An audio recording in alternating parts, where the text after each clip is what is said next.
मधेसका तमाम आमा बुवा दाजुभाइ दिदीबहिनीहरू सबैलाई मेरो प्रणाम। उपस्थित आमा बुवा दाजुभाइ दिदीबहिनीहरू, लामो समयसम्म तपाईहरुमाझ विभिन्न कार्यक्रममा म बोल्दै आएको छु, तर आज मलाई पहिलो पटक यस्तो महसुस भएको छ कि अब मैले बोल्नु पर्दैन। मेरो घरको कुनै भित्तामा कुनै झोलामा संसारकै सबैभन्दा लामो टक शो चलाएर बोलेर आर्जन गरेको एउटा वर्ल्ड रेकर्ड छ, तर मलाई लाग्छ अब त्यसको पनि केही काम छैन, अब बोल्नु पर्दैन।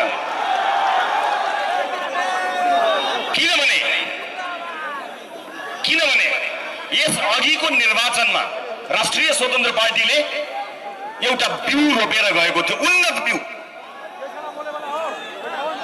हामीलाई धेरैले भने मधेसमा त तपाईले भोट ल्याउनु भएन, मधेसमा त तपाईहरु लोकप्रिय हुनुहुन्न, मधेसका जनताले त तपाईलाई माया गर्दैनन् भनेर धेरैले भनेका थिए। तर मलाई थाहा थियो कि मधेसले माया गर्छ,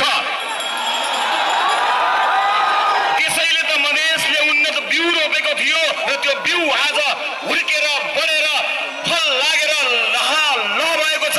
जसरी धानका बारा लह हुन्छ, आजको यो उपस्थिति त्यो हिजो रोपेको बिउ हो। यो बिउ मात्र होइन, तपाईका तमाम आँखाहरुमा देखिएको यो देशको सपना हो। यो सपनालाई अपदस्थ भएका मानिसहरूले खोसेका थिए, लुचेका थिए, लुकाएका थिए। अब त्यो सपना खोसेर लिन्छ मधेसले, अब त्यो सपना खोसेर लिन्छ देशले। आमा बुवा दाजुभाइ दिदीबहिनीहरू, मलाई सम्झना छ जब चितवनका जनताले संसदकै सबैभन्दा धेरै भोट दिएर मलाई पठाएका थिए, मलाई छलछाम गरेर संसदबाट निकालियो। हिजो सबैभन्दा धेरै भोट ल्याउने सांसद भएको थिए, अब सबैभन्दा धेरै मत ल्याउने पार्टी बनेर संसदमा जानेछु।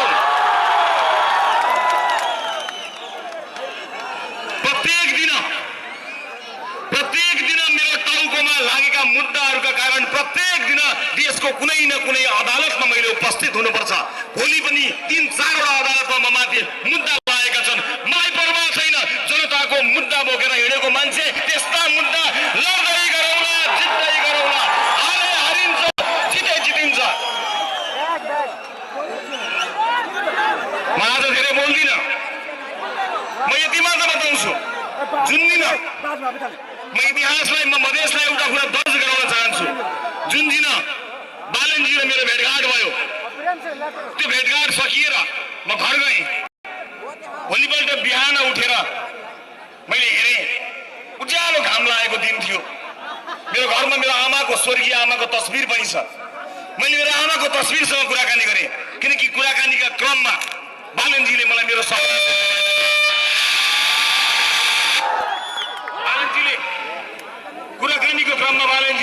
सपना सोध्नु भएको थियो। मैले आफ्नो सपना बताएको थिएँ, उहाँले आफ्नो सपना बताउनु भएको थियो। हामीले एकअर्काको सपना साझा गरेका थियौँ। भेट भएको 5 मिनटमा नै हामीलाई थाहा थियो कि हामी सँगै हिँड्न सक्छौँ। 5 मिनटमा। तपाईलाई आज यति कुरा पनि बताइदिन्छु म। रवि लामिछाने र बालेन शाह बीचको वार्ता 5 मिनटमा सकिएको हो। बाँकी त हामीले एकअर्कालाई चिन्नका लागि मात्र समय खर्च गरेका हौँ। जब देशको हितलाई केन्द्रमा राखिन्छ नि, त्यतिखेर कुनै वार्ताको नाटक गरिरहनु पर्दैन। तर आफ्नो हितलाई राख्यो भने मात्रै यो वार्ता हुने मानिने।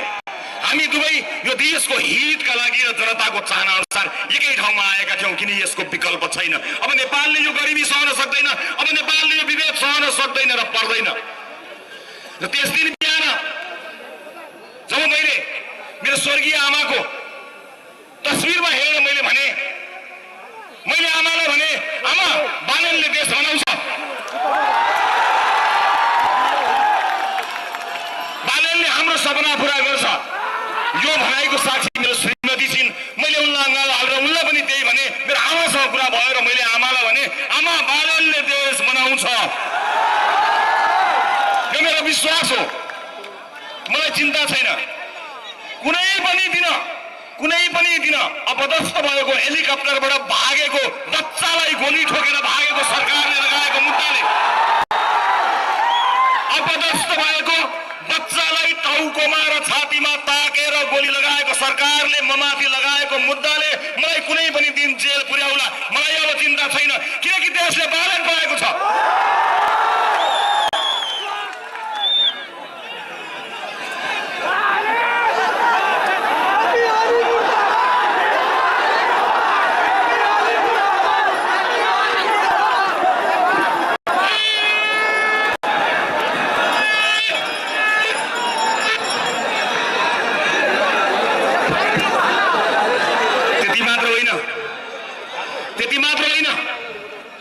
बच्चालाई छाती र टाउकोमा गोली हानेको सरकारले मलाई गरेको अन्यायको कुनै हिसाब छैन।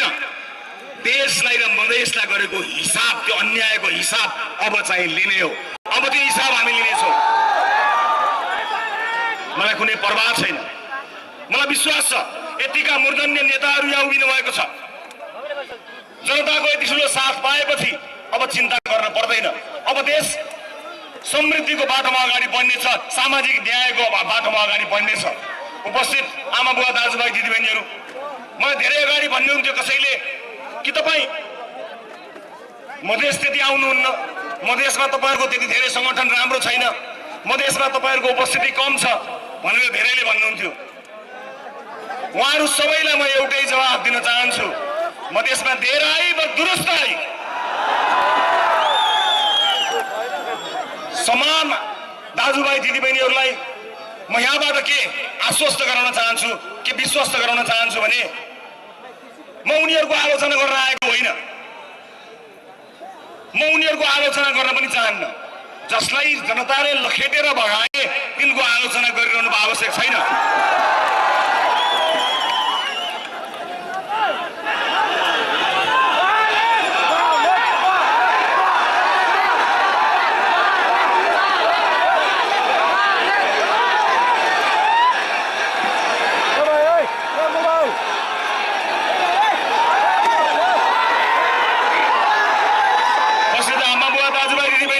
छोडिदिनुहोस्, हामीले कसैलाई देश छोड भन्न पर्दैन।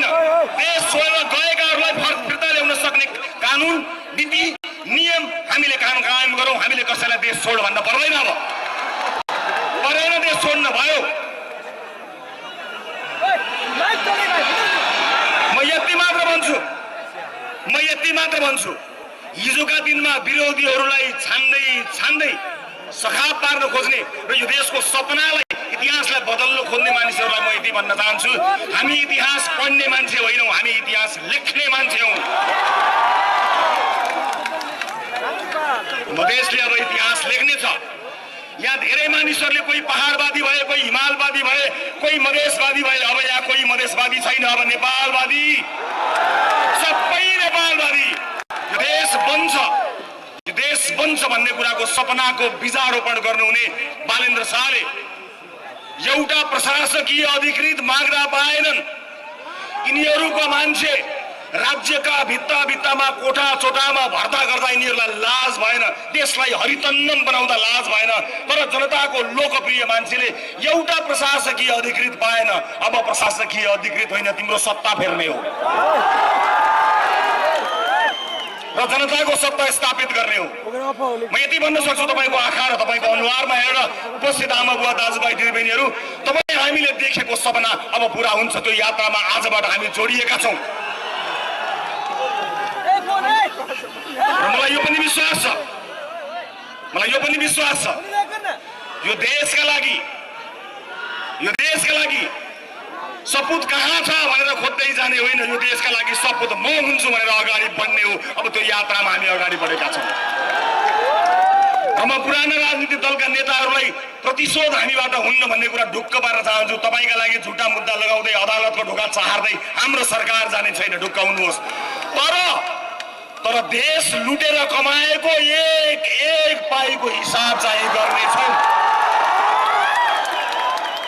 अन्यायको हिसाब हुन्छ, विभेदको हिसाब हुन्छ, चेलीबेटीलाई रुवाएको हिसाब हुन्छ, बालबालिकालाई टुकुरा बनाएको हिसाब हुन्छ, मधेसलाई नानीहरूलाई गरिब बनाएको हिसाब हुन्छ, स्कुलमा खाना नखानेको हिसाब हुन्छ, चेलीबेटीहरूलाई बोक्सीका नाममा गाउँमा दिदीबहिनीहरूलाई हिसाब खुवाएको हिसाब हुन्छ, हर चिजको हिसाब हुन्छ, एक हिसाब हुन्छ।